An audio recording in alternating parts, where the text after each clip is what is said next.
Good morning, folks. Welcome to day 2 of the STEM Scholar Meeting. Did you guys have a good first day yesterday? Yeah? Wonderful. I saw several folks coming in from very early morning strolls at Seaport Village along the water. I'm like, they must be East Coasters who were probably up at 4 a.m. So I hope you all had a great day yesterday. I know many of you were traveling in the morning, you were dealing with jet lag, but you all were super engaged yesterday. So thank you for your participation. I hope you got some good rest because we have a really exciting day today. So I'm excited to kick things off with our Student Opportunities panel. I want to give you a few housekeeping items just to keep us going this morning.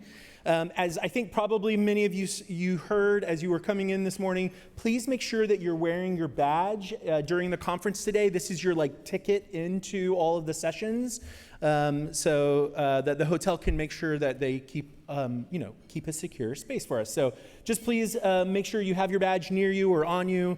It's very helpful to us. Also helpful for your networking so that people can see your name and where you're from, if you're a scholar or a meeting mentor, all that fun stuff.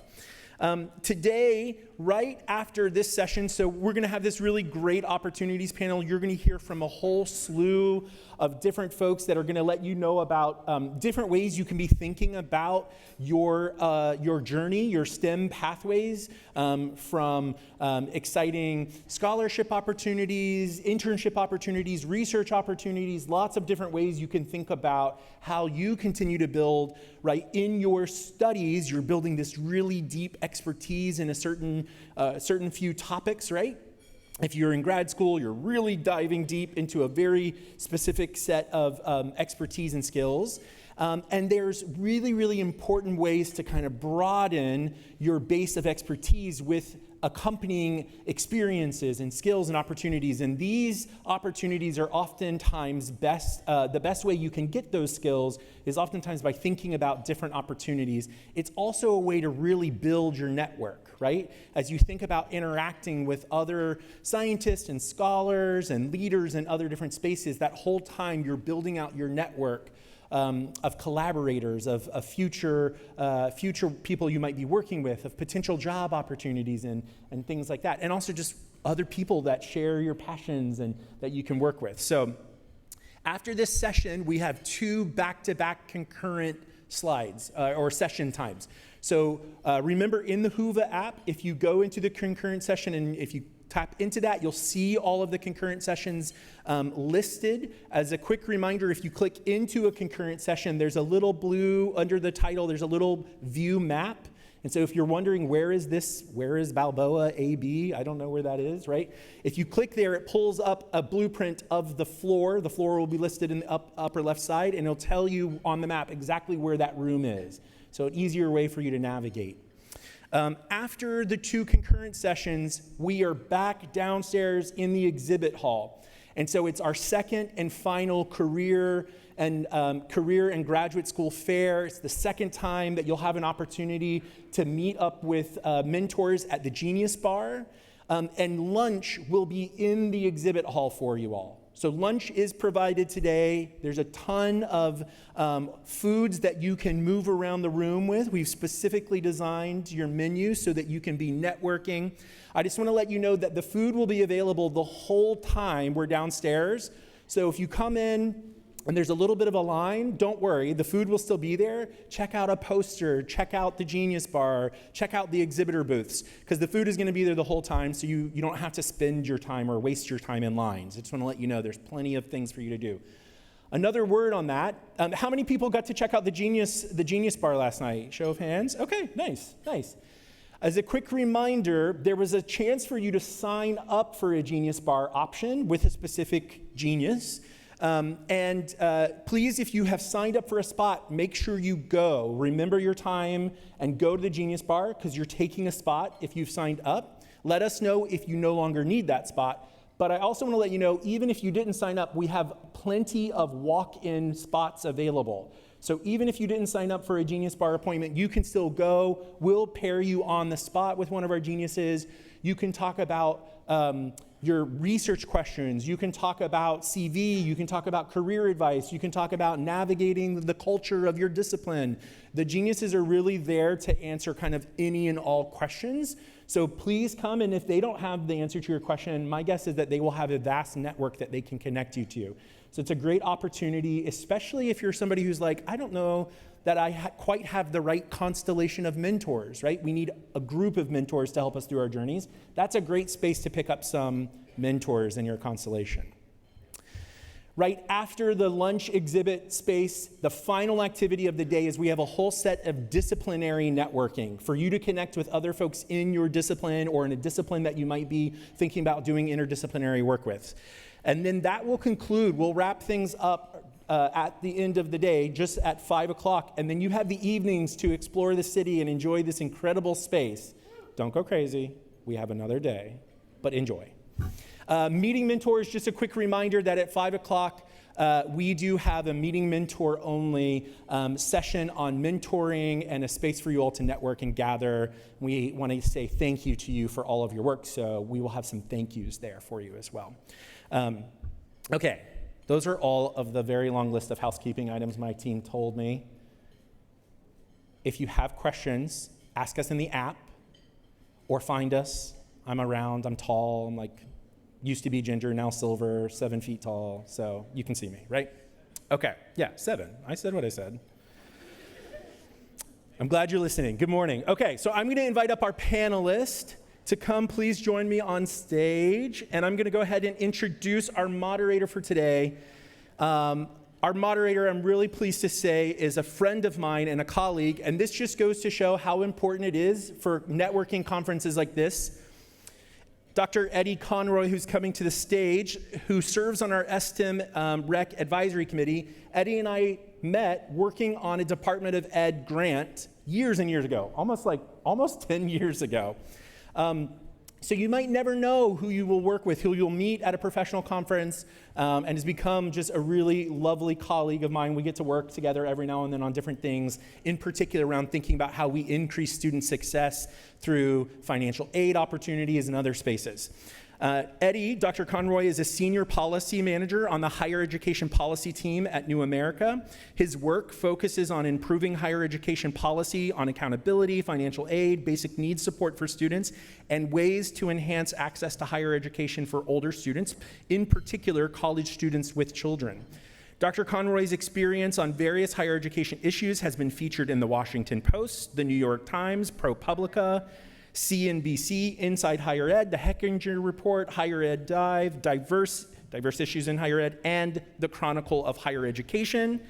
He is a former financial aid administrator, and in that role, Dr. Conroy previously held multiple roles spanning research and technology assistance, policy communications, and direct student services at the Hope Center for College, Community, and Justice, UCLA, and Vanguard University of Southern California. So we're so pleased to have Eddy facilitating our panel. Please join me in welcoming him.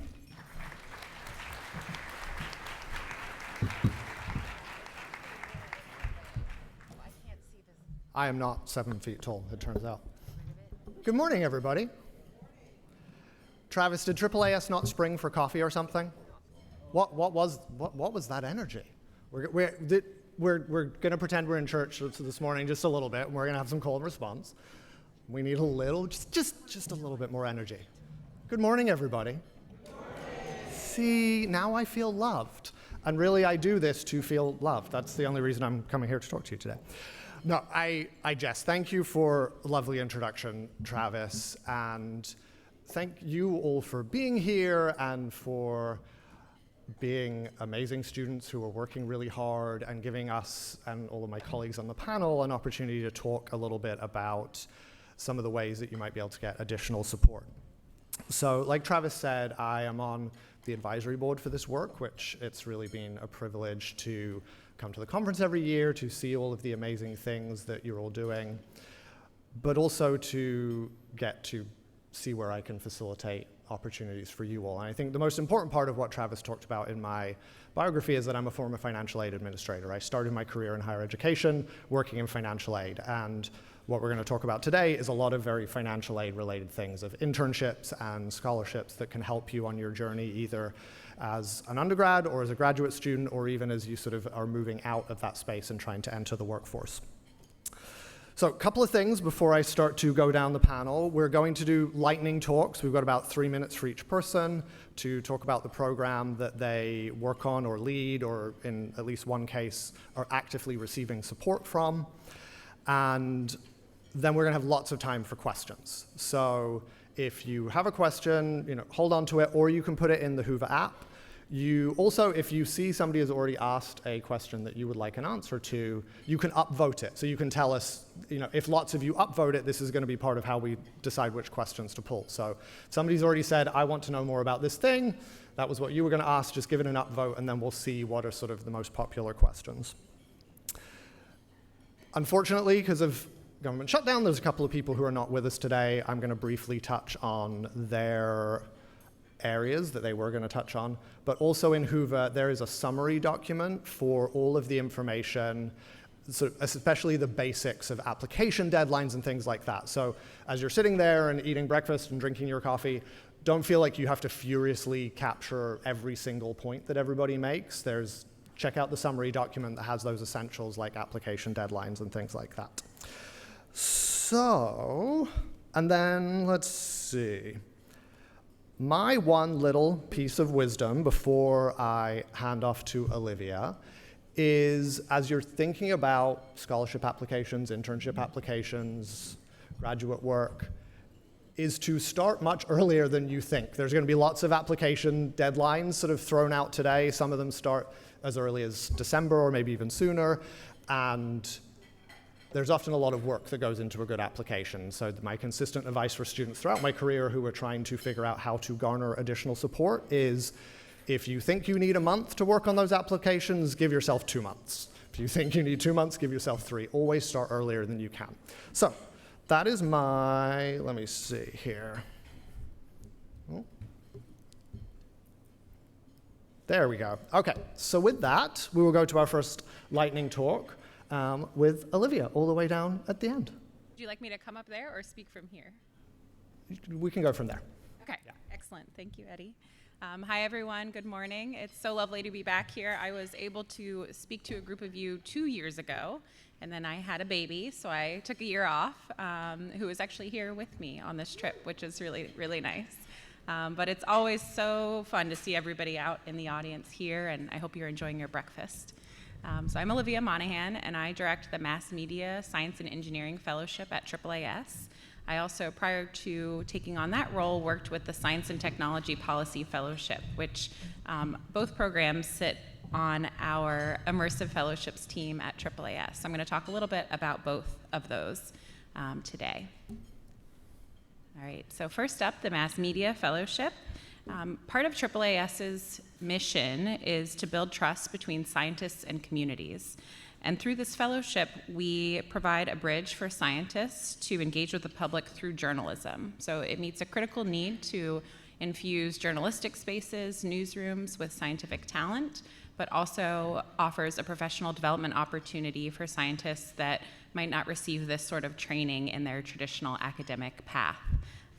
And through the fellowship, it is, as I've mentioned, an immersive experience. So you are placed in a newsroom each summer, you receive a stipend payment and travel support, and you work alongside news editors.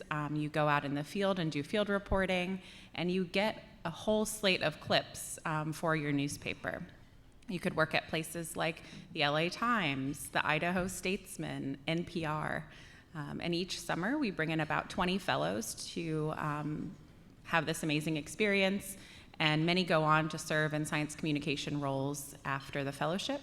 But it is not a requirement of the program that you follow that path. We believe that bringing strong science communication skills to any path following your experience with us is a win. On the screen here, you can see the eligibility requirements, and if you want to stop by booth 8, I'm happy to talk much more about this experience with you. I also have a QR code up here that will take you directly to our website. A big item for you to be aware of is that our application opened on October 1st for summer of next year. And so if you're interested in diving in right away, that application is due by January 1st.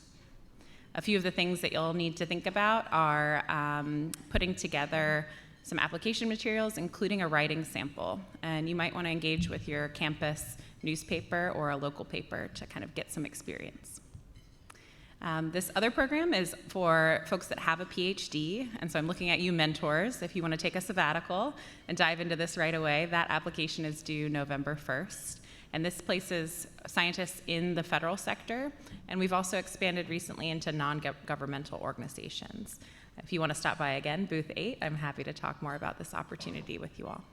Thank you. Thank you so much, Olivia.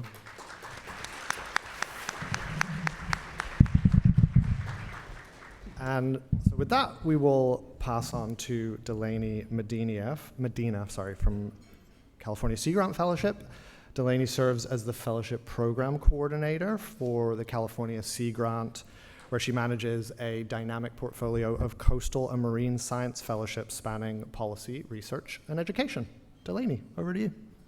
Thank you, and good morning, scholars. I'm really happy to be here. This is my first time attending this meeting, so grateful for the invite, and really excited to share with you all a little bit about our program. So we're known as California Sea Grant. We are one of 34 coastal programs across the nation. And we're a unique entity in that we partner with a university. So we are based at University of California, San Diego. And more niche than that, we're actually on Scripps Institution of Oceanography's campus. If you have a moment during this trip out here to pop up to La Jolla, I highly recommend it. Very beautiful place. But much of what we do is focusing on coastal communities in California and really leveraging opportunities for students and being able to take research into those next steps to inform policy, law, and management for a lot of the lawmakers here in California. We are under the National Sea Grant Office, which is placed in DC, which is under NOAA. So we're under a lot of different branches of federal entities. And so with that, we do have a lot of work going on right now with the government shutdown. But luckily, I'm still here and able to speak with you all today, which is fantastic. I do have our mission up here, and we do a number of things. We work with researchers and industry through a lot of what we call extension work. We also provide a lot of communications and outreach and education, and really it's with that, a lot of the pillars of our work are done just really engaging those communities. So up here I have just sort of a glance at the different fellowships that we offer. So we look at them through 3 lenses. That's research, where we have a lot of funded researcher opportunities. You're going to see a lot of our opportunities are mostly for the graduate and postgraduate students, but I am happy to say we received 4 years of funding to develop an undergraduate fellowship kicking off next summer. So for undergrads in the room, highly encourage you to take a look at that as that starts to come to fruition. So you could be a funded researcher with us if you have a lab, a research mentor, or a PI that has received Sea Grant funding in the past or in the present. We do have opportunities in outreach, so that's really working with those communities. We work with tribal groups, different industries, and emerging sciences like blue tech and offshore wind. And then lastly, we have a lot of policy-based fellowships as well. So there is the National Knaus Fellowship, which we recruit for within our state to send to the National Sea Grant Office. And then we have what's a flagship program for us that's been around for 30 years, which is our state fellowship. And that's where you can get placed with a state agency like Ocean Protection Council, Delta Stewardship Council. And that's really if you are interested in taking your research experience and moving that into policy. It's a really great way to make yourself well-rounded and really understand what the different fields and disciplines are. I did want to mention these are all paid opportunities. They can last from 1 to 2 years, and I just really encourage you to scan this QR code and see what your what you can apply for, what your eligibility looks like. And unfortunately, I'm not going to be able to table because of the government shutdown. We have a lot of fellows who need non-federal projects to work on. So that's my job for today for about 30 of our fellows to connect with. But please find my name, whether that's searching through our website or connecting through the Whova app, and I'm happy to give you my contact info. Thanks so much. Thanks, Delaney. We are now going to move on to Puneet Bular with the California Council on Science and Technology Fellows Program.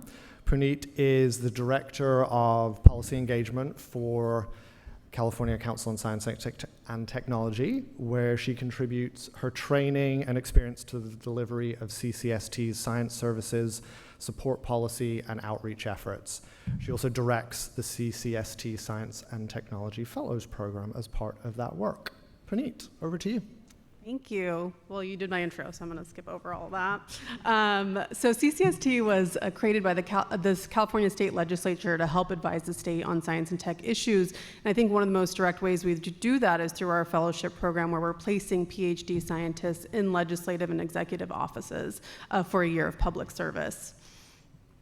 I'm going to talk much faster than everybody else because I have a lot of slides, but this year we're actually welcoming our 17th cohort of fellows, so we're really excited about that. So far we've trained over 186 alumni in the policy space, and they're all working all throughout the California legislature and executive branch. So why should you become a fellow? And it really comes down to using your technical expertise in a policy space. And as a fellow, you do get receive a lot of leadership and communication training from CCST, as well as access to a broad network of experts throughout different spaces in California. And why California? It's because, California is a leader when it comes to climate, energy, you name it. It's really a space where if you're working in policy, it affects about 40 million residents. So the impact is real. And you don't have to have a California connection to apply. You can come, as long as you're interested in learning and serving the state, you're welcome to join the team. And I just want to be clear, so as a fellow, you are CCST employees, you receive benefits through CCST. However, your day-to-day, you're working full-time as a staffer in the legislature or in the executive branch. And this is just a list of where some of our fellows landed this year, but if you go to our website, you can see where some of our fellows have been in the past. And I can talk more about placement at the booth 9, if you come and chat with me. And you don't have to know anything about California politics. CCST provides a boot camp training in the beginning of the fellowship program, and then throughout the year, we do professional development seminars to help just with your development throughout the year and your learning. And we do have alumni as mentors, and speaking of our alumni, 36% end up working in state government, and many others are still in the policy space, just working at nonprofits, associations, et cetera. And this is a little bit about our application process and our deadlines. So September 15th is when we ask for fellows who have been accepted into the program to have their PhDs. You don't have to have a PhD in hand, but you do have to have a graduation date for your November 1st start. But if you're later in your career, we have many fellows start much later. So it's always open. And then another thing is, if the November start date isn't ideal for you, please come talk to us, because we do have opportunities to start at CCST to work on other science services prior to the fellowship. And what are we really looking for? We realize that working in policy is very different than the PhD experience. So we're looking for flexibility, adaptability, people that are willing to just come and learn and be humble about it.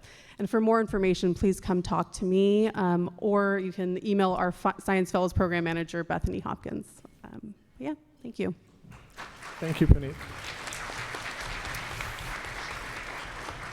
We now have Ruth Farmer from Last Mile Education Fund, which, as somebody who worked in financial aid for a long time and has helped work on various emergency aid projects, Last Mile Education Fund, I think, is an incredible effort to help bridge the gap for students who aren't receiving as much aid as they potentially need. So Ruth is the founder and CEO of Last Mile Education Fund, and I will hand over to you, Ruth. Thank you. And I love this conference because this is literally the most representative room I've ever seen at any STEM conference. And I've been doing this for 20 years, so congratulations to all of you for that. Last Mile Education Fund is an effort to make sure that every striving student who wants to be there, wants to finish, has the resources to do so, and that no one who is striving should fail over something as trivial as money.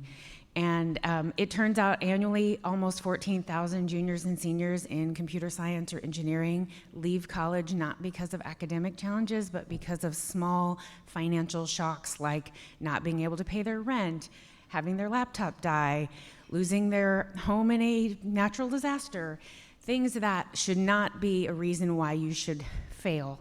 And it represents a tremendous loss to United States innovation when we lose those students. So I started this fund in 2019 because one of my students was literally going to cancel her internship at one of the biggest banks in the country because she could not afford a bus ticket from Mississippi to North Carolina. And that's dumb. And fortunately, she's now a vice president at one of the biggest banks in the United States in information security. So we solved that problem, but we realized there's probably a lot more of her out there in the world, and it turns out there are. This data is actually a couple weeks old, but now our number is 12,000 students as of this week that we have funded. That would be 10 of this room, which is pretty incredible.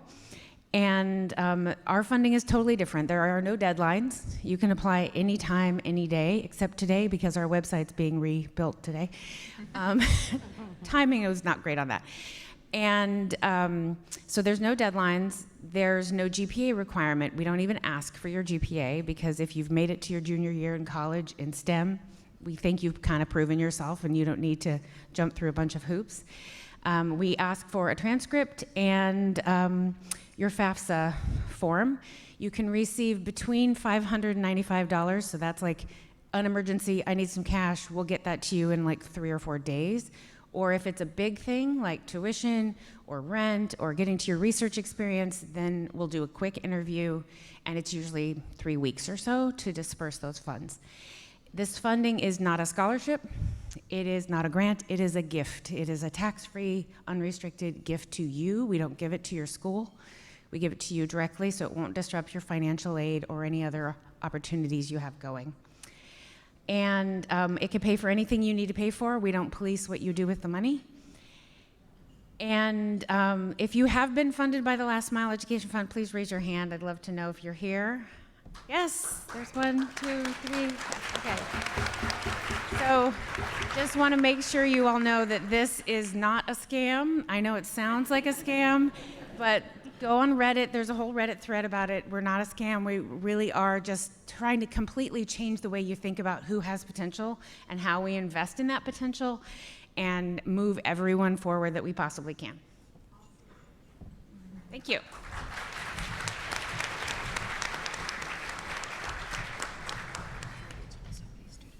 So playing the role of Christy Porter today is me. Unfortunately, Christy, because of the government shutdown, couldn't be with us, so I am not going to go into all of the details that she would have been able to, but we did want to highlight a couple of things from the NIH Oxford Cambridge Scholars Program.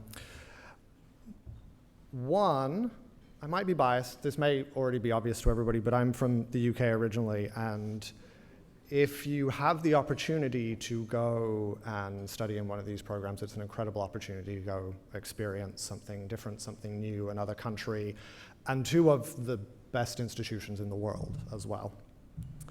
So it's primarily one of the couple of things to highlight. There's a strong suggestion that if you were interested in biomedical research, you're strongly encouraged to apply.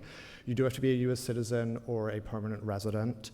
All of these other details are in that summary document that I mentioned in Hoover, so don't feel like you need to get every sort of detail of it down.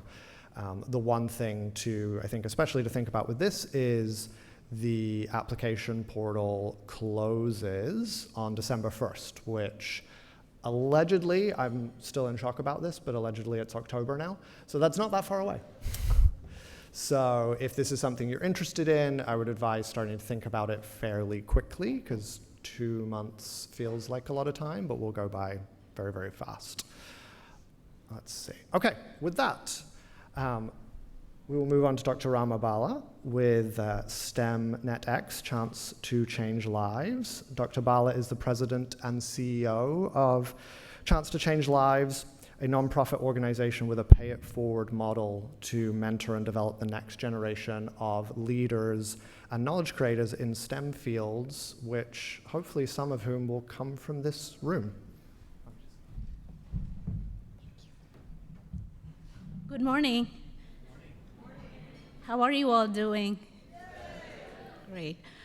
This is the third year for me attending the scholars meeting, and every year after year when I come, I just go home with so much energy and so much inspiration to do more. So congratulations to the scholars, and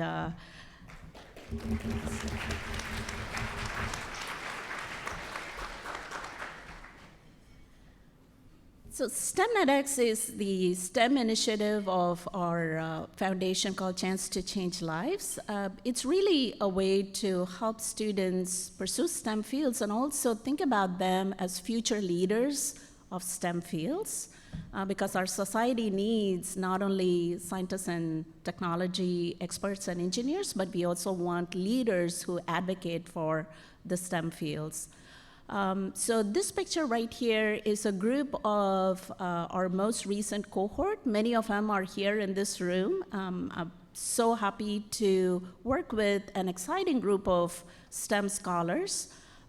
We have this program, this fellowship program that runs all summer with 1 week of training, in-person boot camp style, community building, cohort exercises that focuses on STEM upskilling, leadership training, networking. And they spend a week in Pittsburgh, room and board covered with a stipend.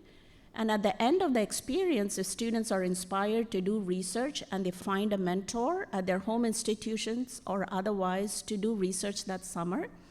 The fellowship also provides research dollars of up to $5,000. That's a separate application process, and we have a couple of scholars attending this meeting that are also our STEM fellows who are doing research. We have information about this fellowship at our booth downstairs. As I mentioned, we have a deadline that is coming up at the end of this year, December 31st. It's a simple application process. We started last year, a couple of years ago, with 15 fellows going through the fellowship and then the research experience. This year, our numbers are going to go up. We recruit students from all STEM fields, and the focus is on interdisciplinary fields with application in emerging STEM fields such as space engineering, biotechnology, and quantum information systems. We provide some training tools, some upskilling tools as a part of the fellowship experience, and we try to make mentor matches for the students while they're participating in the fellowship. We organize field trips, lab tours, see where research happens, and that is a fun experience for the fellows. We also want to plug in the students who go through the fellowship program as a part of all of the activities that we have planned, including a passion project that they want to pursue, which is a community engagement project. For students that want to carry their fellowship experience beyond their research and want to engage with other students either in their home institutions or in their communities, there is additional stipend for them to initiate a community outreach project. If you're interested in applying for this opportunity, definitely check us out. Connect with us on LinkedIn and other social media platforms. The deadline to apply is December 31st, and I hope you would consider. Thank you. Thank you, Rama. Next, we have Katie Profacci. Dr. Profacci is with L'Oreal USA for Women in Science program and is a postdoctoral fellow at Scripps Research. She's an awardee of the 2024 L'Oreal for Women in Science Award, which helps fund both her research and outreach work, which is part of why we get to have her here today. Katie, over to you. Thank you so much. Good morning, everyone. So today I'm here to talk about L'Oreal for Women in Science Award, which is funded by L'Oreal USA in partnership with AAAS. So each year, the award is given to 5 postdocs from across STEM fields. It's a really diverse range of fields you can be in and apply. So the awardees are given $75,000 to fund their research and community outreach projects. I was one of last year's awardees, and I'm so grateful to L'Oreal for recognizing the importance of supporting women in STEM. And that commitment is reflected in their motto, which is, "The world needs science, and science needs women, because women in science have the power to change the world."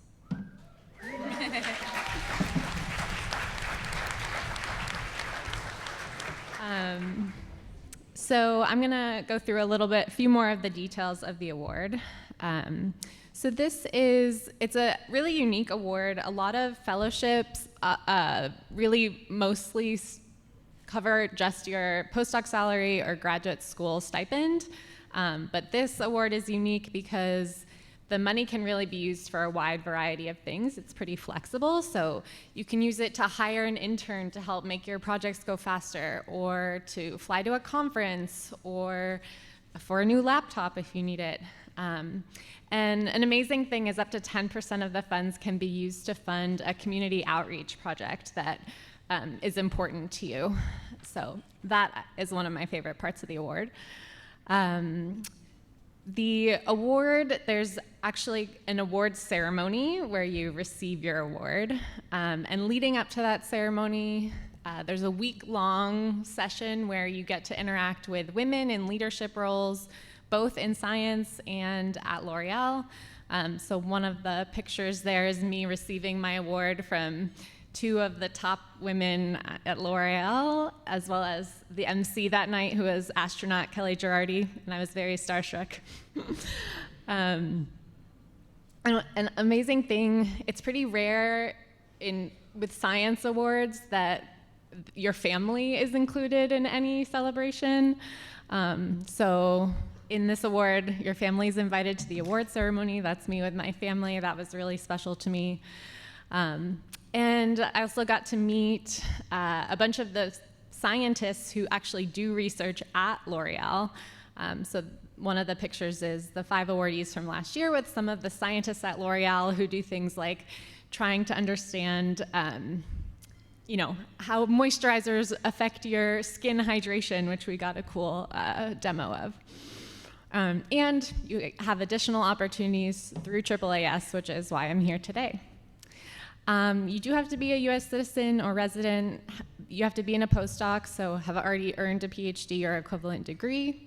Your research proposal has to be in a STEM field, again, very broad. Applications are due in February, and then the award week is early November, and that's when your awards start.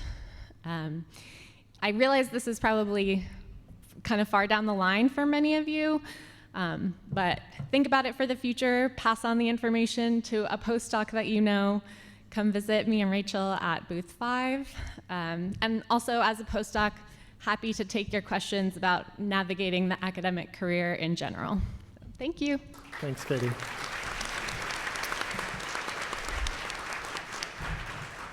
Last but very not least, we have Lily Kim from Hertz Foundation Scholarship Program. Dr. Kim is a general partner and the chief scientific officer at Awaken Capital, which is an early-stage venture capital firm investing in tech-enabled platforms that use innovation to address some of the world's greatest challenges.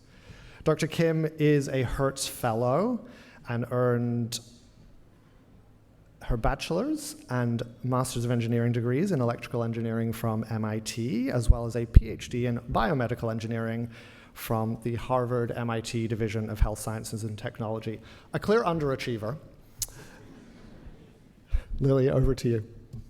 Thank you, Eddie. I'm delighted to be here on behalf of the Hertz Foundation to tell you about the Hertz Fellowship. So, as Eddy mentioned, I am a Hertz Fellow. I was awarded a fellowship in 1998 to fund my PhD work, and I've stayed close with the foundation since then, for over a couple decades. And as you can see, the pictures show some of the organizations that I've studied at or worked at, and it's been quite a winding path of exploration. And I'm still involved with the foundation today. I'm a member of the Fellowship and Programs Council. But I'm really grateful to the foundation for supporting my PhD work, both full tuition and stipend, but also for the community of fellows that has been built over the past couple decades of all people who have won that fellowship. So what is the Hertz Fellowship? It is a fellowship that provides tuition and stipend for 5 years, plus special events, workshops, and networking opportunities with the community of Hertz Fellows, both in school as well as people who have won the fellowship over the years.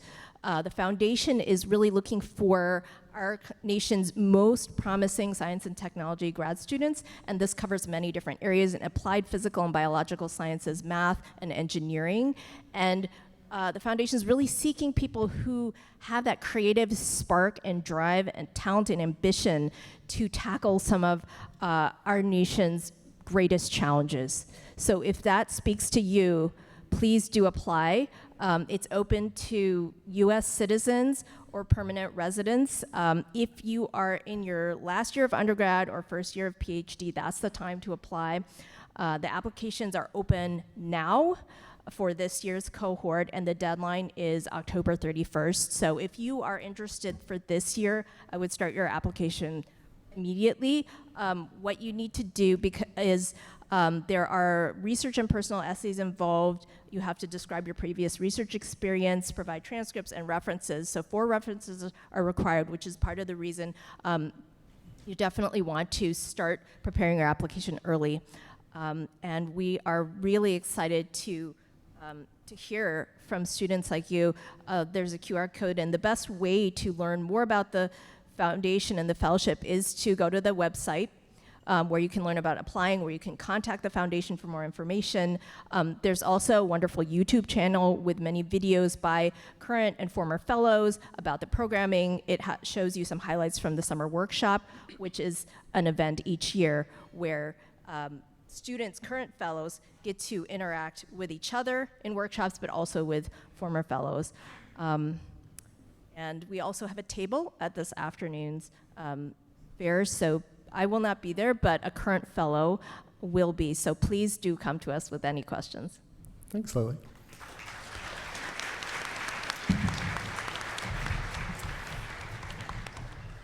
Okay. Sadly, again, we had one other person who couldn't be with us today. Before I very briefly touch on some of the Army Research Office things that are available, we're then going to go into Q&A. We're going to have a nice big chunk of time, probably almost 40 minutes for Q&A. So if you have questions that you want to put in Hoover, one thing that I didn't mention, but some of you have already been doing, so thank you, is we're not going to address every question to everybody on the panel because it's too big of a panel and we would get through 2 or 3 questions. So if you can mark your question and just put in it who you would primarily like to answer. If we have time, we might get 2 people, but generally we're going to have sort of 1 person on the panel speak to each question so that we can get through as many as possible. And then we have, 6 mics in the room. So there's front and back, 2 over here, 2 in the middle, 2 over here. If you want to ask questions live and in person, so to speak, I would start lining up. And we'll do a couple of questions from the room, a question from Hoover, and sort of go through that way until you are all out of questions. We'll see what runs out first, your questions or the time.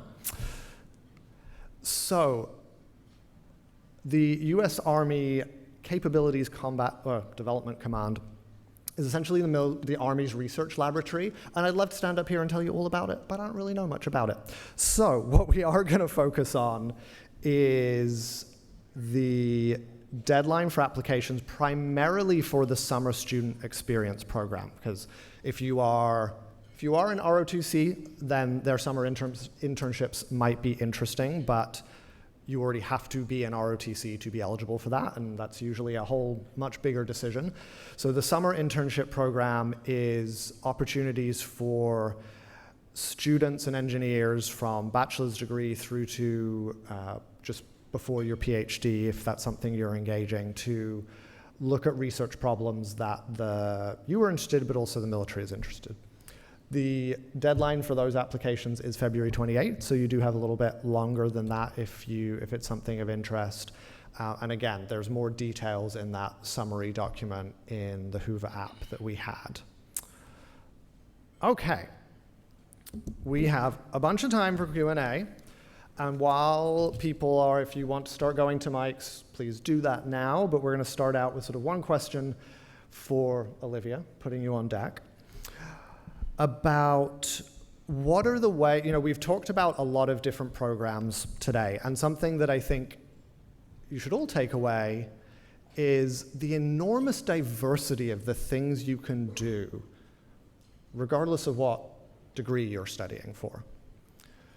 There was a huge, there is everything at this table from being able to do research that is in the sort of, cosmetics industry or in those areas, to climate change, to military research, to working in policy and using your science knowledge and expertise to inform good policy making so that we pass good laws and programs to improve the world around us, from early research and innovation to solve difficult, complicated problems. And so one thing I want you all to be able to take away is, just because you are doing, just because you're a bio student today, or you're a computer science student today, or something else, that does not limit or define what the path of your career and the rest of your life looks like.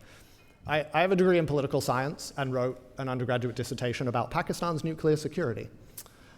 I don't work on international relations at all, turns out, 15 years later. I thought I was going to go join the diplomatic service in the UK and become a career diplomat, like working for the State Department here. And then I moved to the States, and I started working in financial aid, and then I started working on research on student basic needs, and I now work on federal policy around higher education and some student basic needs and financial aid. It's not at all related to what I started out in my undergrad. Some of you will continue the path exactly as it looks like now. Some of you, it will look different. Also, most of you will have lots of different jobs throughout your lives. So take a look at all of the opportunities available to you and find things that are interesting, exciting, that you can work on hard, that get you up out of bed in the morning. Okay, now, Olivia. We've talked about fellowships, we've talked about internships. There are some differences. Can you quickly sort of talk about some of the ways that fellowships might differ from internships so that folks who are thinking about those different approaches can understand that? Yep, sure. Thanks, Eddie. And I'm happy to see people lining up for questions. So fellowships, to me, are different from internships because of the way that they're structured and what they bring and who they are inviting to participate. So typically a fellowship is requiring some expertise from you. So in the case of folks that you've heard from today talking about their fellowships, there is typically an eligibility requirement, and for most of us that is a degree-based requirement. And so depending on your career stage, you would be eligible, and you're bringing that expertise into the program. And then when I talk about structure, the things that make a fellowship different from an internship are that you're usually joining a cohort of folks that are people that you can learn alongside and become alumni of a fellowship program and continue to become part of your network and help you in your career in the future. Another component of fellowships, many fellowships, is that you're paired with a mentor who is actually working with you hand in hand in an immersive way, so that you're in a learning journey, but you're paired with somebody who is really there to be a support person. And these organizations that are managing the fellowships are also there to support you. And so with the whole kind of fellowship program together, we see a great impact from that kind of structure where you're getting additional learning and professional development that you could not receive, but that you're bringing and infusing your expertise through that process. Thank you. Okay. The back mic here, we will start over here and then work over, and then we'll go to Hoover. Hello. We can hear you. Okay. My name is Joseph Duff from TAMUCC. I was wondering for Dr. Lily Kim, the Hertz Foundation, it seems to be a graduate program, but are there more opportunities from the Hertz Foundation for undergraduates, specifically like coming into college or being in their freshman, sophomore years? Thank you for the question. Currently, the programming of the foundation and the fellowships are focused on graduate education. I'm not aware of undergraduate opportunities at this time. However, the foundation is always exploring new avenues. So I would say maybe keep an eye on it. But really, the foundation is focused on graduate fellowships. Thank you. Thank you. Thank you. Travis? Yeah, so our top voted question in the Hoover app currently, I'm going to actually pitch this to Ruth Farmer. Ruth is one of the things she didn't say in her bio is Ruth actually used to work at the White House in the Office of Science, Technology, Policy.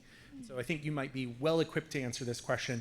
And it's how might the government shutdown affect funding for this program or for other researchers? Sure. So that has been a question almost every year for the last several years, is there's always a threat of a government shutdown or a temporary shutdown. It happens over and over. The people in the government are often still making the plans and still hoping and just waiting for that go message to come to them. But this has been an unprecedented year in STEM funding from the federal government and changes in STEM funding. So I would encourage all of you to be looking at opportunities that are available from the commercial sector or the private sector as well as, and keep in mind that a lot of your faculty that you work with may have lost funding that was previously available to support students in various ways. So it's going to be a tough time for a little while. So broaden your horizons of what you're thinking about. I also really encourage you, experience really matters. So if you're not able to get, or if you lost an opportunity, look for interesting ways to still get skills. And that might be doing a project with a nonprofit, that might be volunteering with someone if you possibly can, because the experience on your resume is going to really matter down the line. Thank you. Okay, the back microphone here.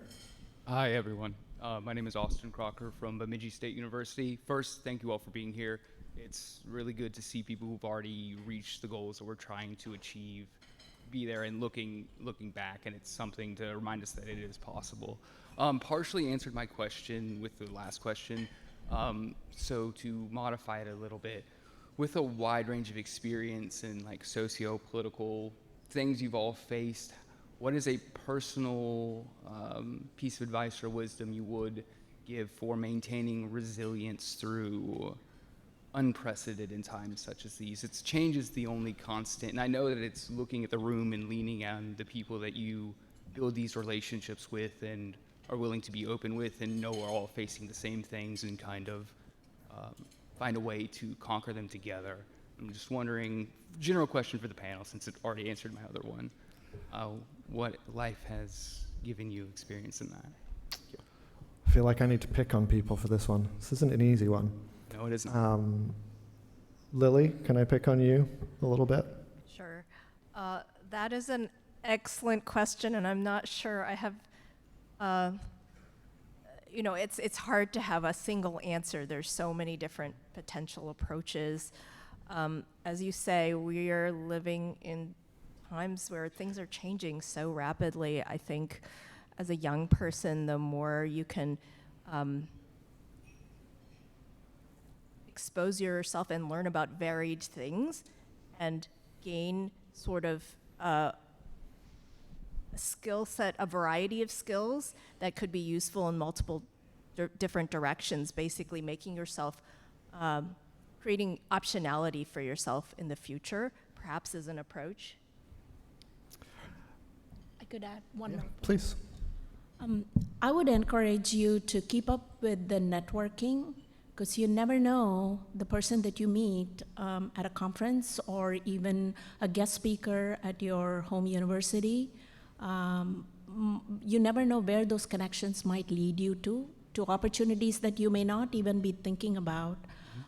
Any chance that you get to shake hands with someone, introduce yourself, keep up with the network, that would be something that I would be thinking about a lot. And prior to networking, you may want to spend preparing yourself with a 30-second, 40-second pitch about who you are, what's your interest, and how the impression that you meet with a guest speaker or a person that you meet, how their journey and how what you are thinking for your own journey, how you might be able to make a connection. No connection is too small. I would encourage you to shake as many hands and keep up with the networking. Yeah, Ruth, if you want to add, and then we're going to move on to another question. Yeah, so one thing I think is really important is networking is hands down, networking is the most important thing you can do. And one thing that I think is so important, you have to let people know what you aspire to do. If they don't know what you aspire to do, they won't know to recommend you or grab you for some opportunity. So be engaged, and in this time, be engaged on LinkedIn and comment on other people's posts, amplify things, say your own things, and that is how you're going to get noticed. You really have to have a public presence that describes yourself not as who you are right now, but as who you hope to become. Beautiful. Thank you all. Appreciate it. Thank you. Since I picked on people, I will pick on myself a little bit, that I often get outreach from people who've started out in academia and want to do policy work, because I started out on the academic side and have moved to policy, and while it's very doable, it doesn't happen all the time. And I think sometimes there's what is the secret sauce of how have you charted this career path? We're all making it up. And I joke a little bit, but one that is true, but all of the answers here have something in common, which is about preparing yourself and putting yourself in the best position to be able to grab an opportunity when it does come by. If you would ask me 15 years ago when I was finishing my undergraduate degree that I was going to move to America and spend the next 15 years of my career and probably the rest of my career working in American higher education, I would have laughed in your face. And some of the jobs I've had were luck of timing. Somebody was leaving a role and I was the right person for it, but I was able to be a credible candidate with the luck of that timing because I'd put in hard work, I had gained skills, I had gained knowledge, and so luck of timing will never overcome a lack of preparation, but if you have prepared yourself well and you hit that timing luck, then it can all go together. Okay, we're going to go over to the front mic over here, and then we'll go to the app. Hi, my name's Andrew Ruxin. I'm an undergraduate at the University of Oregon, and I'm in my final year of my undergraduate program. This was originally a question for Lily, but it could really apply to any of the panelists up there. Physics is such a wide-ranging discipline that you can really go into anything with it. I know, Lily, you mentioned you got your undergraduate in electrical engineering, and then you went into a more kind of bio-slant sort of things. It's sort of, for me, and I'm sure for many of us here, as we approach the end of our undergraduate, it feels like there's just a wide-ranging ocean open to you. And to kind of make the decision to narrow down and decide, I'm going to focus on this thing specifically, whatever that may be, can be a little bit intimidating. So I'm just curious for you and, like I said, for any of the panelists, if you could maybe speak to your experience in making that transition from undergraduate to graduate research or policy or whatever, the future brought you in your personal case. That is an awesome question. And I would say that I've had a lot of unexpected twists and turns in my career, like Eddy was mentioning. Remember that you're taking the next best step that you can, but it's not like you have to take that decision and it's necessarily good, you're going to necessarily do that for the rest of your life. it very may well be, maybe it's something you explore for a few years, or it may be the thing that you fall in love with and pursue for, 60 years. But taking that next step and realizing that a lot of these decisions are like a tree or a network, and sometimes can be reversible decisions, but really doing your best to take that next best step and go for it. Anybody else want to take it on very briefly? Yeah, I would just add that, the things that we're talking about, these opportunities for fellowships, are a really good way of trying something without fully committing to something, right? So I would encourage you to look for opportunities like we're talking about, because it gives you an additional skill set so that you can then think about what you loved about academia, what you loved about maybe that work you're doing in your fellowship, expanding your network like a lot of folks have talked about here. And it gives you some time, and usually is paid, so that you can really think about what you love in this life and what opportunities are in front of you. Thank you. What do we got on the app? We've got lots of questions in the app, no shortage here. So with 22 upvotes, the next most popular question right now is, what are the pros and cons of taking a gap year before grad school? What are ways to effectively use that year to prepare for grad school? Did anybody take a gap? Yeah. Okay. I did not take a gap, as I didn't go to grad school. And so I want to talk about just a little bit like the gap year, and even back to the other question too, just thinking about intentionality and really thinking about what you want to do with your life. And I think it's really important to be intentional about grad school, and you might find that you may not go to grad school for 10 years. It's still something that's an option to me. There's 30 people on our staff at California Sea Grant, and myself and another colleague are the only ones who don't have a graduate degree, but they specifically hired me because of my workforce experience and experience with just working with people. And so I think with a gap year, if you find yourself a little bit wary of or wavering a bit on what kind of graduate program you want to go into, where your research experience might fall, or where your interest is, it's an investment. It's an investment of your time, and it's an investment of your money to go to a grad program. And so I think intentionality is super important, and a gap year can really help to give you some workforce experience, which will make you more competitive for a graduate program. And oftentimes, even with fellowships, we like to sometimes see that there's a little bit of that workforce experience in between that academic career, unless you really have a solid trajectory of a career pathway in the academic field. But I think if any sense of you feels like you want to take a gap year, do it and get as much opportunities and experiences under your belt during that year that you can, and then it might actually end up taking you a different pathway that's going to benefit you more in the long run. 100%. Katie? Can I add on to that? Sorry. No, go ahead, Penny, and then we'll do Katie, and then we'll go on to another one. So I took multiple years. I thought I wanted to go to law school, and I decided instead I was going to do some internships. I went into the workforce, and then I got my master's in public policy and administration, and I don't regret it. And I was probably one of the older students in my MPPA program, but what I realized was happening is during those lessons, I was applying it to the work I was doing in my office, and that just applied learning really helped me grow as an individual, and those gap years helped me self-reflect, right? Like, what do I really want to do? Do I want to be working in a law office, or am I really trying to impact the lives of people? And what does impacting the lives of people mean? I could have done that in policy. And so it just gave me the opportunity to really figure out what I wanted. So I truly encourage gap years. I think they're great. That's great. Katie?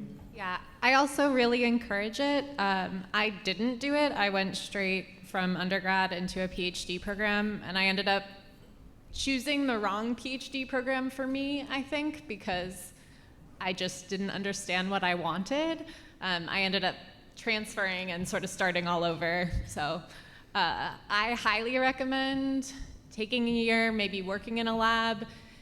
If you're interested in doing a PhD, it's a really long, grueling process, and it is really nice to take a year off. Don't make it sound too attractive. it's fun too, but I don't know, I think people want to get started because they know it's long and they're like, oh, I don't want to be so old when I graduate, but don't worry about that. Just take some time to get out of the grind of undergrad and sort of understand yourself and what you want to study and pursue. I recommend it. And teching in being a research tech in a lab is a great thing to do during that year. Ruth, I saw you trying to hop in there. Yeah, and then so I took an 18-year gap, and I'll tell the story sometime of how I talked my way into Oxford with the worst GMAT score in history. But I really hadn't done a quadratic equation in 18 years, so give me a break. In any case, I took a long gap, and I was the oldest person in my graduate program, and I pretended I was 10 years younger, but they kept being like, you have so much experience. I'm like, yes, that's because I'm 10 years older than you. But I really found so much more value from my classmates who had experience. And a lot of what you're doing in graduate school is building your network and your cohorts. And I really encourage you to take the time. No one's timing you. It's not a race. Nobody's sitting here going like, why didn't you go straight to graduate school? Also, oftentimes your employer will pay for graduate school. So don't jump into an $80,000 commitment to a graduate program. Go get a job and let them pay for your graduate school. That is a pathway. So I think the consensus is yes, gap year. Before we jump to our next question, which I know Eddie's about to do, I'm just gonna, because I have a mic in my hand, I'm just gonna add. I knew this was a mistake. My own 2 cents. There's a dualism that we're presented in the question that doesn't actually exist. So I just also want to throw out there that you can also start graduate school and be working. That comes with its own challenges. I did my entire master's and the first 2 years of my PhD while working full time. So there were a lot of me doing statistics at 3 a.m. because jobs. But I didn't do that for very long, but it was really, really helpful as it honed in where I wanted to do my research and what I wanted to do, and it helped me know exactly who I wanted to serve with my work. So there are multiple different pathways you can think about here, lots of different ways. Yeah, I got my doctorate while I worked full time. I was at UCLA at first and then at Temple University, and it was very hard. I won't pretend like working, thank you, whoever that one person was. I think anybody who has worked full time while going to grad school will tell you it's a lot of work. But it also meant, amen, I got an amen down here. But I will also say that I have 15 years of professional experience. I really would only have 10 if I had taken those 5 years off and gone and got my doctorate. Getting a doctorate is experience, but if you are not going into academia, it's not always directly applicable work experience. And so, there are pros and cons going in all directions. Okay, we're going to go to the very patient gentleman here. My name's John Kalp, and I'm a program manager at Furman University, a small liberal arts college in South Carolina. Woo. And one of the, this question is directed sort of towards the last mile fund opportunity. One of the biggest challenges for me is to have that student whose financial situation changes slightly and they lose their Pell eligibility. And so not only do they lose the STEM grant for our program, but they also lose the Pell grant. And so that's a big gap that we try to help them fill for that junior or senior year. So I guess kind of two questions. One is for the last mile fund, what flexibility is there in terms of defining low income? And also for other mentors that are here, I would love to have conversations with anyone about how you've sort of navigated that, because that has been a real challenge. We're on our third STEM, which has been great, but we've dealt with this in a number of different situations. So. Sure. So at the Last Mile Education Fund, our determination of financial need is, are you eligible for federally subsidized student aid? So if you're eligible for student loans, then you're eligible for our funding. If there are special circumstances, which there sometimes are, we have funded students who would not have been eligible for aid traditionally, but lost their home in a natural disaster and their whole life was disrupted. So we're there. We take those on a case-by-case basis. We do fund international students. We do fund undocumented students and refugees and asylees, which are sometimes facing other challenges related to financial aid access. The new rules around Pell are going to be a problem. A lot of the students who are part-time are going to lose their Pell eligibility in this new requirement for work time. So we're very generous about that. I think one of my goals is, by doing this with so many students so quickly, is to get the data to prove that there are better ways of incubating talent than the very restrictive scarcity-based models that we use across the higher ed system. Thank you. Thanks, Ruth. Okay, we're gonna, just one second, go over here. There are quite a few questions I'm seeing that are very specific, that are about application deadlines and things like that. Everybody on the panel, if you have time, if you've got the Hoove app, you can go in and respond to questions. And so I don't want anybody to think that I'm ignoring those sort of very specific detailed questions, but what I am going to say is I'm going to encourage my panelists, if they're able to go in after and just do a quick answer, because they're like 2-sentence answers, so we can focus on things that are a little bit broader. Let's see, we've got 18 minutes. I think we've got time for 2 or 3, so we'll go over to this back mic here. Or I'm sorry, yeah, here.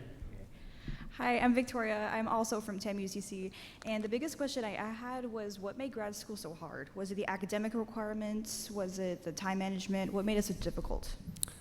I'm gonna go to Katie first, and then we'll see how we're doing on time. Maybe we'll have one other person answer. Yeah, so I'm sure PhD programs differ, so just keep that in mind. With my answer might not be applicable across the board. So I did my PhD in neuroscience at UC San Diego, and I would say hands down, the most difficult part is just the perseverance. It's not about the grades, the classes. Often in a PhD, it's kind of just like, go discover something. And there's not really like a lot of restrictions on your time, so it's very much up to you to put in the time to make those discoveries. And it's just so different than undergrad, where you have like specific classes and specific exams, and you like know exactly what you need to do to succeed.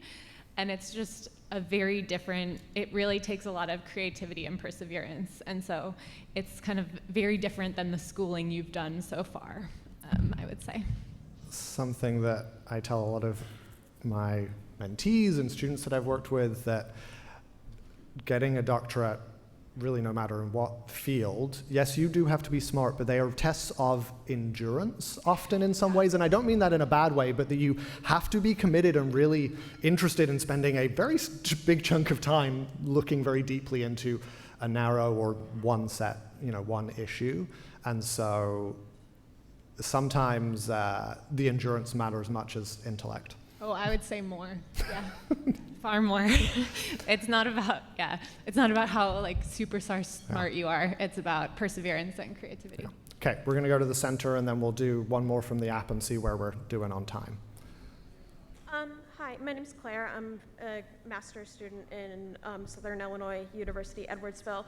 And my question is, do you have any advice for navigating what I've heard, the name's borrowed from physics, but what I've heard called the double body problem, where you have two people often in academia with very specialized skill sets, and the difficulty of those two people in a relationship trying to land a job in the same place at the same time. I could take that. Yeah, please. So the two-body problem is a real problem, especially in academic jobs. I myself faced when I joined as a faculty member in a tenure track. So I had to leave the place where my husband and we started our family setting up, and then I moved, and it took about a couple of years before my husband moved to the place where we were fortunate we made it work, but it is really hard. But at least in the physics academic recruitment cycle, as well as in other disciplines, the universities do recognize the two-body problem. So if one of the solutions that many institutions have followed very successfully is if I get hired as a tenure track member, then there is a position either as a research professor or a staff position that the universities typically work with to help solve the two-body problem. From a graduate school perspective, if students are facing the two-body problem, again, you can work with individual departments, or if your partner is in a different discipline, you can work with the department that they are, that you want to find a position to either get a graduate position or a staff position. But that takes a lot of leg up work on both parties, both from the person that's recruited into the program as well as the departments. It is a real problem. People are trying to find solution. The message that I want to convey to you is, in academia, we do see that problem, and we're trying to help solve as best as we can, and departments are extremely motivated to find a solution. Sometimes it's not easy, but it definitely is something that as a candidate you can request what options are there for your spouse, your partner, or your significant other to help find that footing. Thank you, Rama. What have we got on the app? Last question. What advice would anyone on the panel give to first-generation student who is interested in research? I could take this question. So one of the missions of my organization, the nonprofit wing, is to specifically focus on bringing opportunities for students, especially the first generation students, to set their foot into the research realm. For a lot of students, getting into college as a first-gen student, it's a big step forward. And then on top of it, this research that they are seeking is a whole new avenue. How do you think about research? What is research?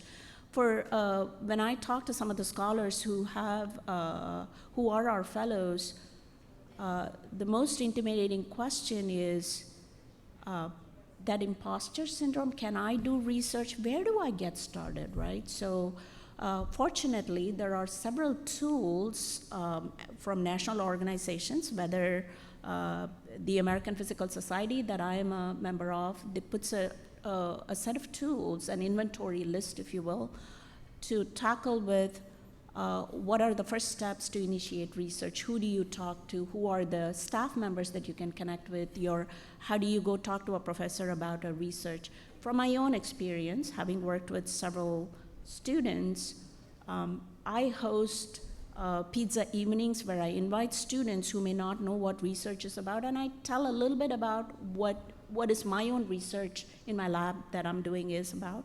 I also invite them to think about, go talk to other faculty members who are doing research. So oftentimes that is the first step into getting their foot into the research, is to connect with a faculty member or a postdoc or a researcher within your own institution to see what research are they working on, what opportunities they may have. Now, if the institution that you are a part of does not have a research experience, the next line would be to talk to the professor that you are taking courses with. I notice your field of research is in condensed matter physics. I'm just saying that because that's my field of research. How did you end up with that? Just ask, maybe not scientific questions, but ask about their journey and make some notes, get some insights.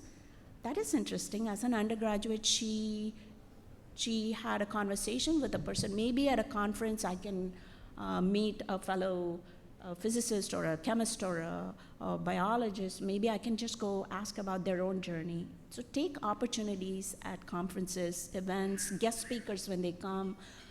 Ask them about what was their first step forward. Thanks so much, Rama. I know there's a couple of people still at mics. We're going to have to wrap up Q&A. What I would encourage you to do is, if you put your question into Hoover, I've already seen a couple of sort of general questions that I'm going to go in and answer when I've got a few minutes later today. Not all of the panelists might have time, but as much as we're able to, we'll try and get in there and answer those questions on the app. just want to leave you with, encouragement. I think there were a couple of questions that speak to this being a really challenging moment, just generally, and especially if you're interested in education or working in science and technology, about what that feels and looks like right now. And just encouragement to keep working hard on the things that you care about and love and that interest you, so that you are in a good position to do good work when those opportunities come up. Make sure that many of the folks here have booths, or their colleagues have booths in the career fair. Make sure you go and visit. You can ask more questions. If you weren't able to get your question in just now, then please go and do that later on in the day. And last little reminder that there is that summary document in the Hoover app, which gives you all of those deadlines and application information and everything else. So with that, please join me in thanking our wonderful panel.